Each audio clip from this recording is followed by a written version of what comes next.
Salut à tous, j'espère que vous allez bien. Alors, asseyez-vous très bien, on va faire le tour de l'actualité internationale avec moi.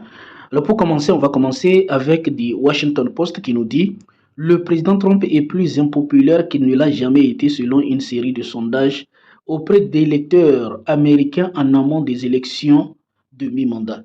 Les faibles chiffres sont dus à l'état de l'économie et à la gestion par Trump de la guerre en Iran, ont révélé les sondages. Alors nous savons très bien que depuis quelque temps, Donald Trump, il est embourbé dans cette guerre-là.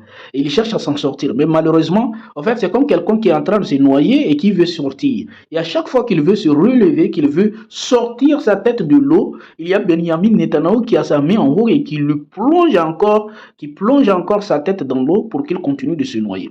Donald Trump, actuellement, il n'est absolument pas préoccupé par la situation catastrophique, je tiens à le rappeler, de l'économie américaine, de l'Amérique qui n'a plus de munitions, de l'Amérique qui est le pays le plus endetté au monde. Tout ça là, en réalité, ne préoccupe plus. Ce qui le préoccupe, en réalité, c'est de défendre Israël qui a une pression énorme sur lui. Et c'est ça, la vérité.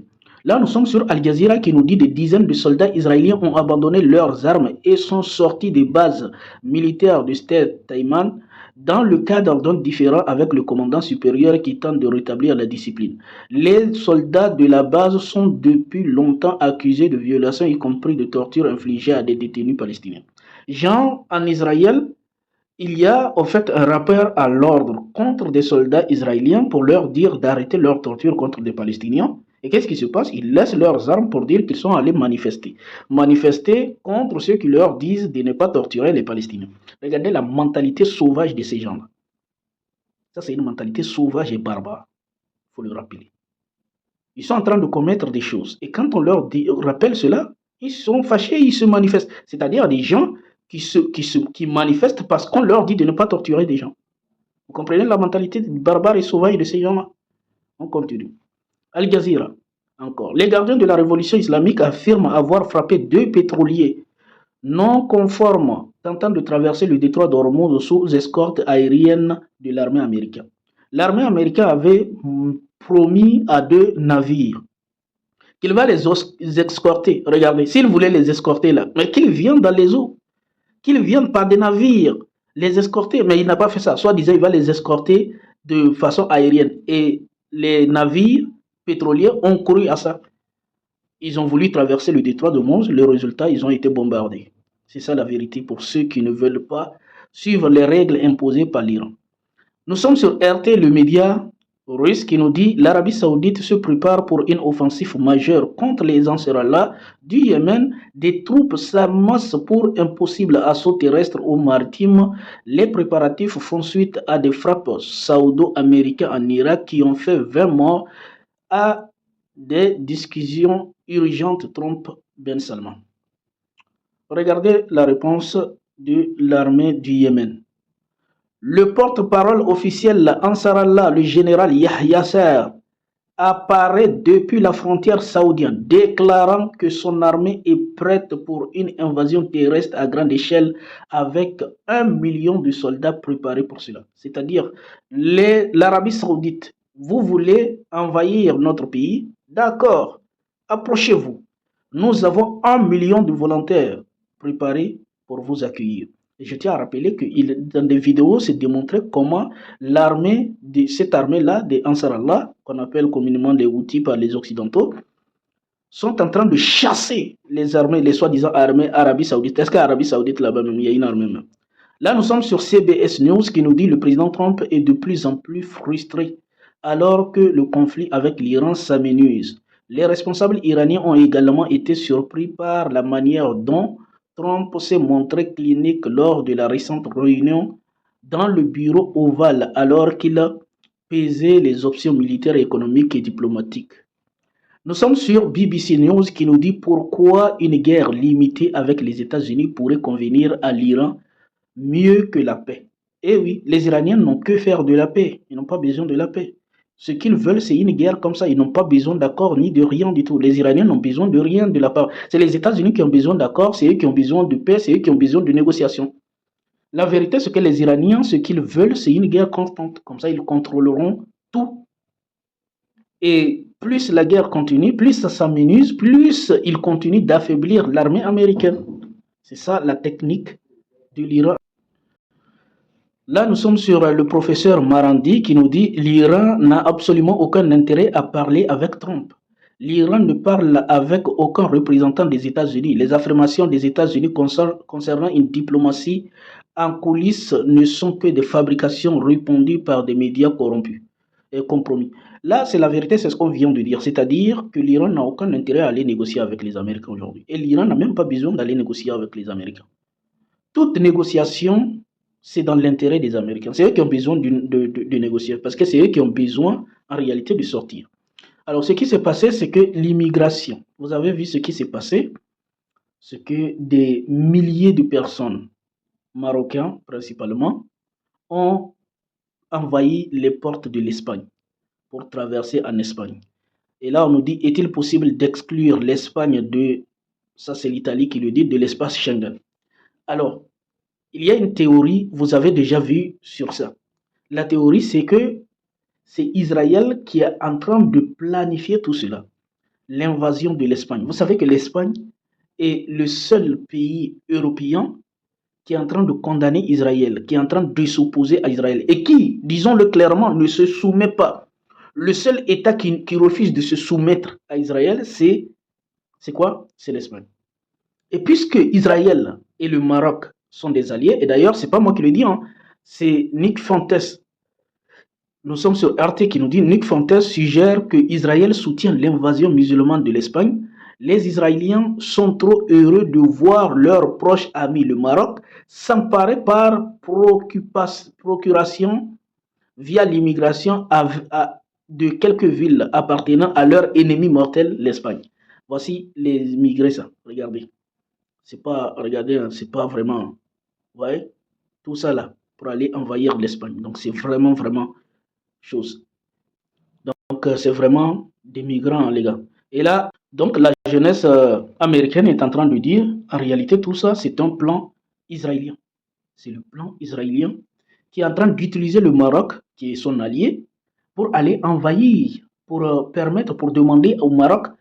Vous savez que Israël a reconnu la souveraineté, c'est Israël qui a reconnu la souveraineté du Sahara marocain, ce qu'on appelle aujourd'hui le Sahara marocain. Hein? Donc c'est Israël qui avait poussé les États-Unis et beaucoup de pays à reconnaître cet État.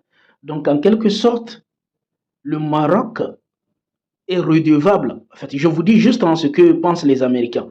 Donc ils disent le Maroc est redevable à Israël pour ce geste-là.